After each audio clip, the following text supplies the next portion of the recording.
The psychology of happiness is really quite simple. It centers around the ratio of wanting and having thoughts. So wanting thoughts are the thoughts that we have around wanting things. We want a promotion. We want a better relationship. We want the weather to be different. We want people to drive faster. We want people to drive slower. We want all kinds of things. Basically, wanting is whenever you're not satisfied with what is.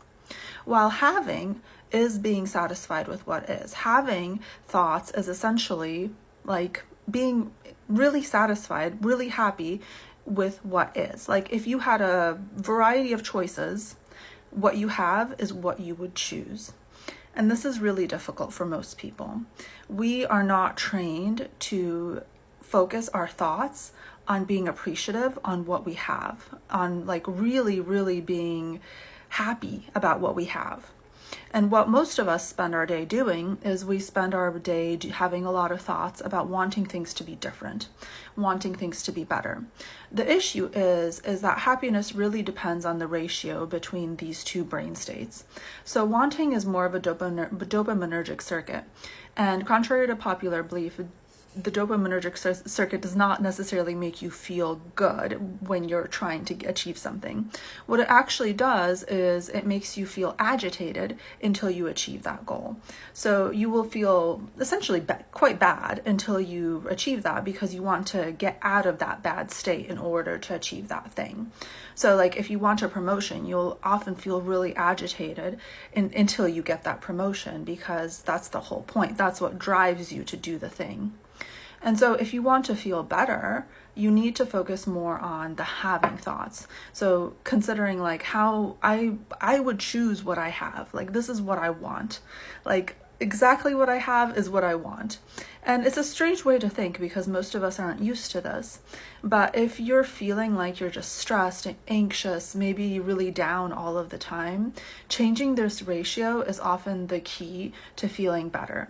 And obviously it's something that you'll need to kind of move back and forth on in your life. There's times in our lives where we want to really live in that wanting, where we want to go towards something and we want to feel that agitation of not having something. But we can't do that all of the time. The human mind is not made for that. And so after a period of that agitation, we want to move into that kind of serotonergic state of being really appreciative of what we have. And that will kind of be our rest period, and that will rebuild us and make us feel better until the next time we're ready to go again. So if you're not doing this, if you're not moving between these two states, then you're probably not getting enough rest and you're not getting enough of those like hormones and neurotransmitters that are necessary to feel well and to feel good and kind of rebuild between the states of driving and resting. So if this is you, and this is probably most of us really struggle with having an appropriate amount of having thoughts of like being really happy with what we have, then what can really work is to start to notice the thoughts you're having throughout the day. So you're going to notice that a lot of your thoughts center around being dissatisfied with what is.